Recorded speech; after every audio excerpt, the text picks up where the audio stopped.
Good afternoon everyone, কেমন আছো তোমরা সবাই? আশা করি খুব ভালো আছো, সুস্থ আছো। অনেকদিন আমার চ্যানেলে কোনো ব্লগ পোস্ট করা হয়নি, বাট আজকে ফাইনালি একটা ভিডিও আমি পোস্ট করছি। জানি না কতটা ভালো করে করতে পারবো বা কি, শরীরটা একটু খারাপ তো আছে এখনও টিল নাও।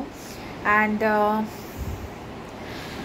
চলো, আজকে আমার বরের খুব খেতে ইচ্ছা করেছে ডিমের ডেবিল। তো এখন কিছুদিন মানে বেশ কিছুদিন হয়েছে যে আমি এখন বাইরের খাবার খুব একটা খাচ্ছি না। তো যেটা খেতে ইচ্ছা করছে বাড়িতেই একেবারে চটপট করে বানিয়ে ফেলছি। তো আজকে সেরকমটাই হয়েছে, আর যেহেতু বরের খুব ডিমের ডেবিল খেতে ইচ্ছা করেছে তো সেটা আমি বাড়িতেই বানাচ্ছি।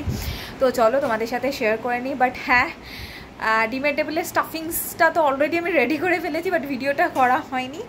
তো স্টাফিংস যেটা বানিয়েছি সেটা তোমাদের কাছে সেই রেসিপিটা আমি পরে অন্য একটা ভিডিওতে শেয়ার করে দেবো, বাট বাকিটা এখনই শেয়ার করে দিচ্ছি। তো চলো করে ফেলি, তারপর ওটাকে করে কোটিং মোটিং করে আবার ফ্রিজে রাখতে হবে, দেন সন্ধেবেলা ওটা বানাবো। তো তারপরে আমার বর খেয়ে রিভিউ দেবে যে ওটা কীরকম হয়েছে। তো যাই হোক, এখন চলো এখন চটপট ওটা বানাতে চলে যাই। বরের আবদারে বানাতে চলেছি ডিমের ডেবিল। তো তার জন্য আমি কি নিয়ে নিয়েছি তোমাদের দেখিয়ে দিচ্ছি। ডিম নিয়েছি, এটা কর্নফ্লাওয়ার আর এগ একটা ব্যাটার নিয়েছি, এটা হচ্ছে স্টাফিংসটা, আর তার সাথে এটা হচ্ছে ব্রেড ক্রাম্বস। তো আর হ্যাঁ, এইটার মধ্যে আমি দিয়ে দিয়েছি হচ্ছে নুন আর গোলমরিচ গুঁড়ো। তো এবার আমি প্রথমে ডিমগুলোর মধ্যে একটু গোলমরিচ গুঁড়ো দিয়ে দেবো, সব কটার মধ্যেই দিয়ে দেবো।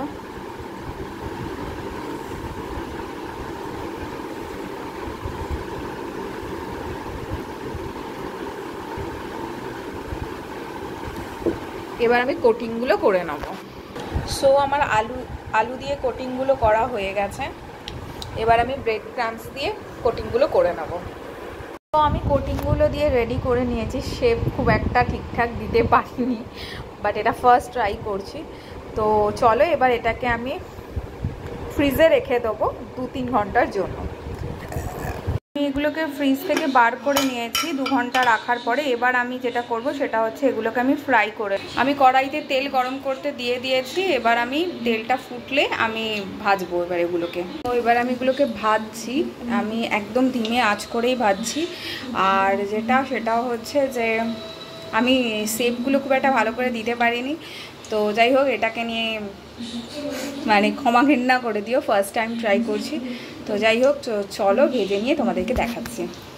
ভাজা চলছে, একদম লাল লাল করে ভাজতে হবে।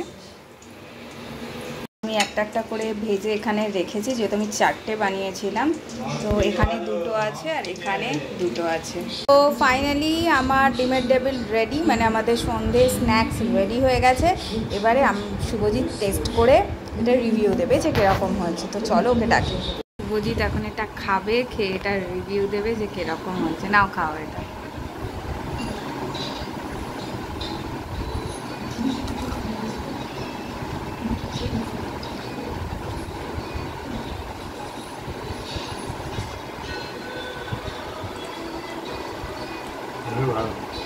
ভালো হয়েছে, দোকানের মতো হয়েছে।